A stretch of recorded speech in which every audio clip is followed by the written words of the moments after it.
Luto na tayo, guys.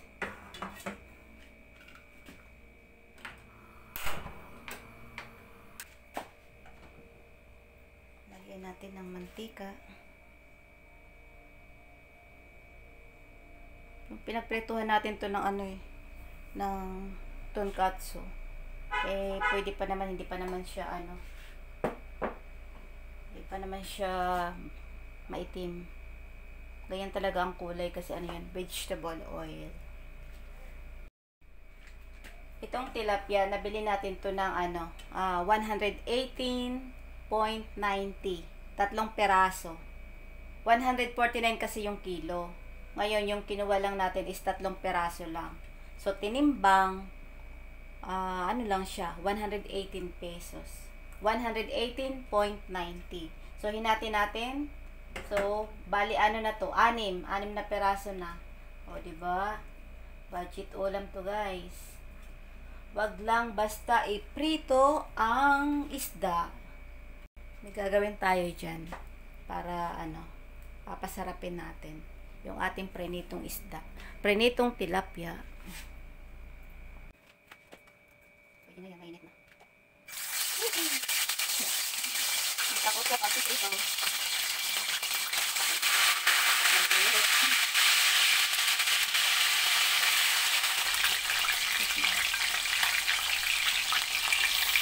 Shout out sa mga takot magprito. Lumalayo.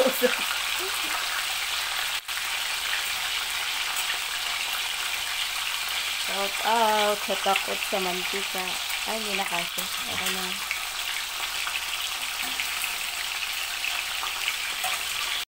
Habang nagpiprito, mahuha tayo, guys, manunggay.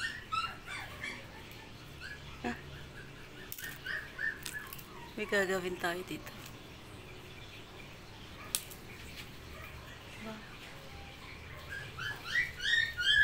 Wala, umiyak si Luna. Si Luna umiiyak.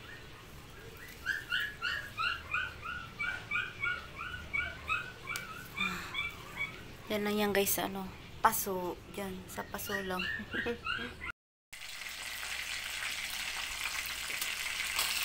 Taro na natin.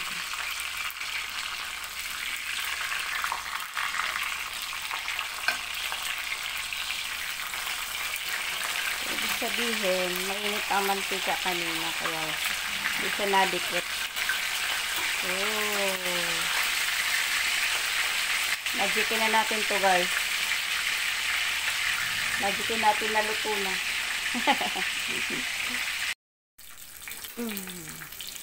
Luto na yan.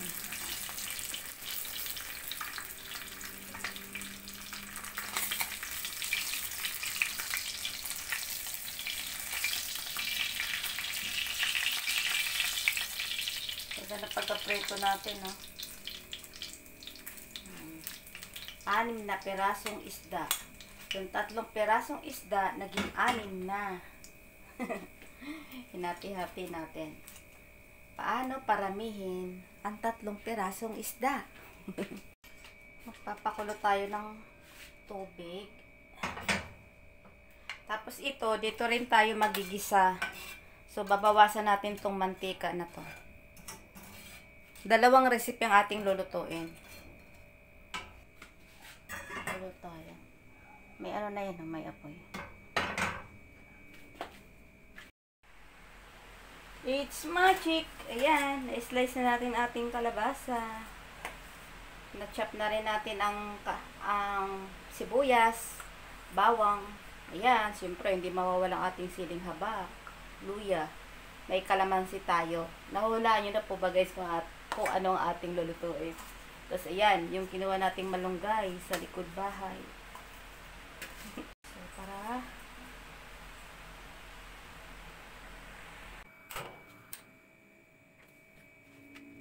binawasan na natin yung mantika.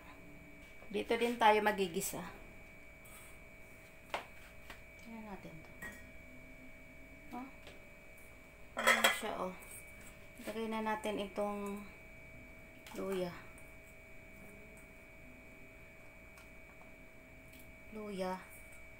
Tapos, lang yan? Bawang. Yan.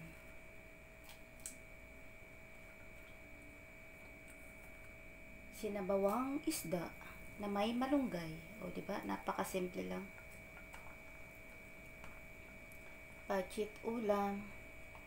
Ano lang to, 'di ba? Hinati natin sa dalawang recipe. So, ano lang, bawat recipe, ano lang yan, 59 pesos. O, 'di ba? 118.90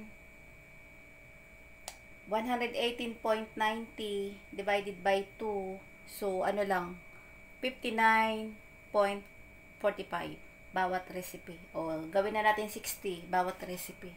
O, meron pa rin tayong ulam, dalawang ulam ang ating naluto. So, lagyan na natin yan ng patis. Yan, patis lang. Tapos, paminta. Yan. Mamaya, pag kulang pa sa lasa, magdadagdag tayo dyan ng asin. So, ito, ayan na, mainit na. So, igisa lang natin to. O, bawang syempre. Tapos sibuyas. Tapos yung ating siling haba na i-slice. So, yan lang. Napakasimple lang.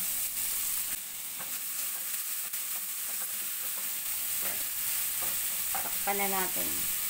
Takpan muna natin para kumulo. Yan. Simpleng ulam na madaling lutuin. Tipid ulam, pero napaka-healthy. Diba? Kumukulo na siya.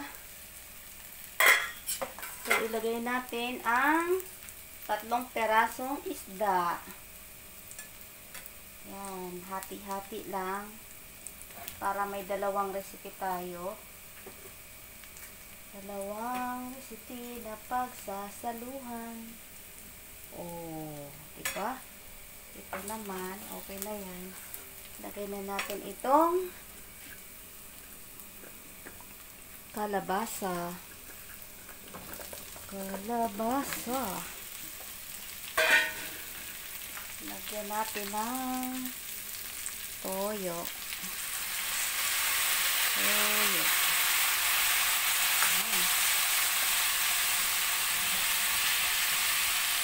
Siyempre, lagyan natin ng sabaw. Para hindi naman tuyot ang ating ginisang kalabasa.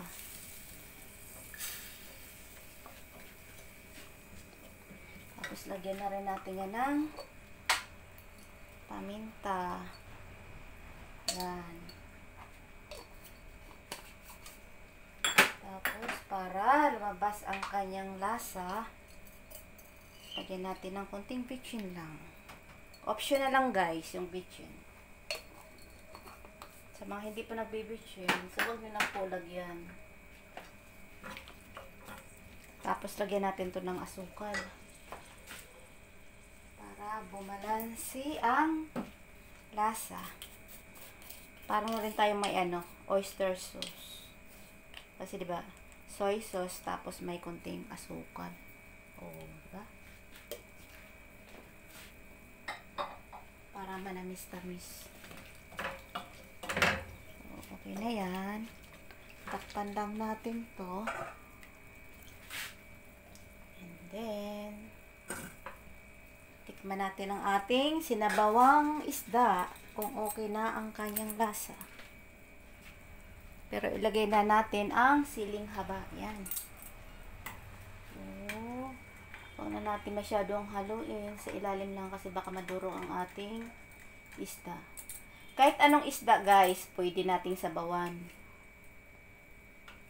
Hindi naman itong magre-reklamo na tilapia na nilagyan natin ng sabaw. Yan. Pinakita lang natin kung paano natin hati-hatiin at paramihin ang ating ulam. 60 pesos lang bawat isang recipe. O, kasya na.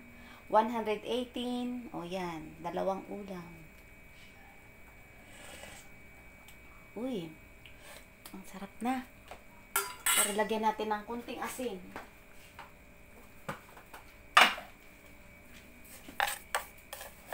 Yan. Tayong mga nanay, diskartihan lang kung anong gagawin natin sa pag-budget ng ating ulam. Diba? Yan.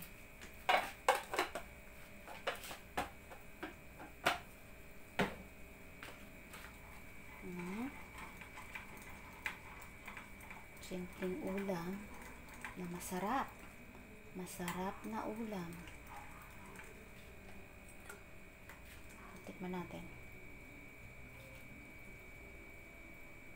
Oh. Ay, grabe. Kasarap naman ito. Luya lang, tapos bawang. Oh. Ang sarap. Parang gusto ko pa.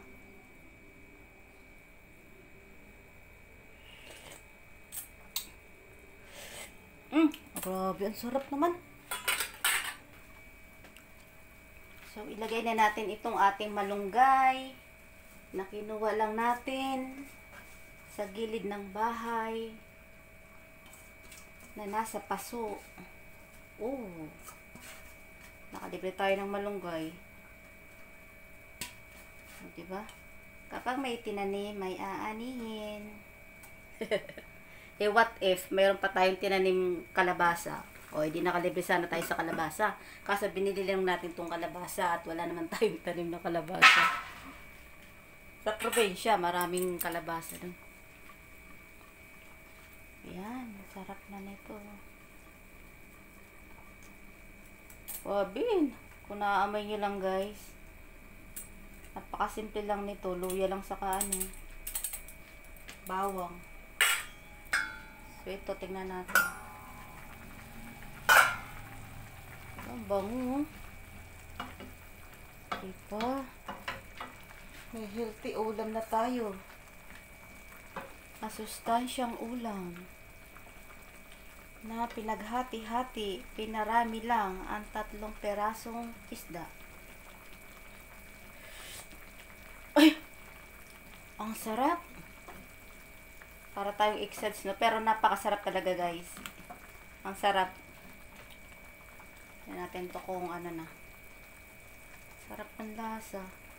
Ay, hindi pa. Matigas pa. Oh, lagyan pa natin ng kalamansi. Wow! Okay na yan. So, kasya pala, guys, sa pamilya yung 60 pesos na budget. Isang recipe. Ngayon, damihan na lang natin ng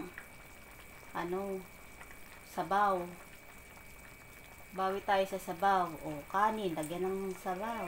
O, hindi busog na. O. 2 ulam ang ating naluto. So, luto na to. Luto na to. Ayan, patay na natin. Ito na lang. O, diba? Meron na tayong sinabawang isda. Kahit anong isda po pwede sabawan.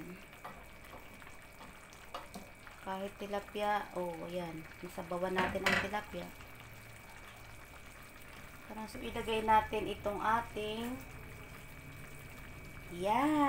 prinito. Lagay natin dito sa gitna. Lagay natin dyan sa gitna. Oh, diba? Sino ang magsasabi? Sino ang mag-aakala na naparami natin ang ulam natin? Oh, nakaluto tayo ng 2 recipe. O, diba? Okay guys, luto na tong ating ulam. Budget ulam. Sinabawang isda at kinisang kalabasa with tilapia. O, diba? halagang 60 pesos. 60 pesos. Nakaluto tayo ng isang ulam, ang 60 pesos. Tigi isang ulam, 60 pesos, 60 pesos. So, dalawang ulam, 118 pesos. O, diba?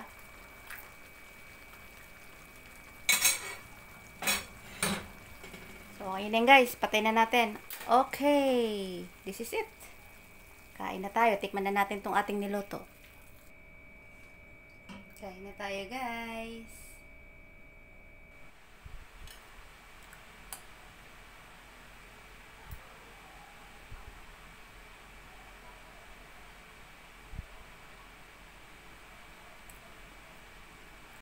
Sarap.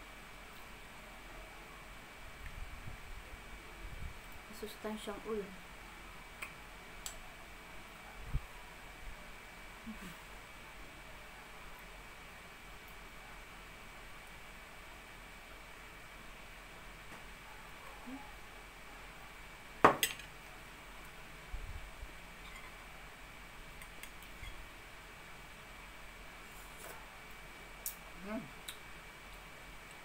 Kahit sabaw lang ulam na.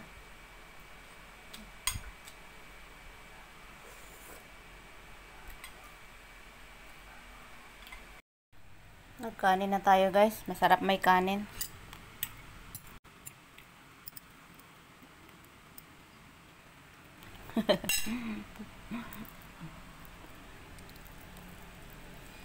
Kain na ako guys. Kasi hindi na kayo nakatingin. Joke lang.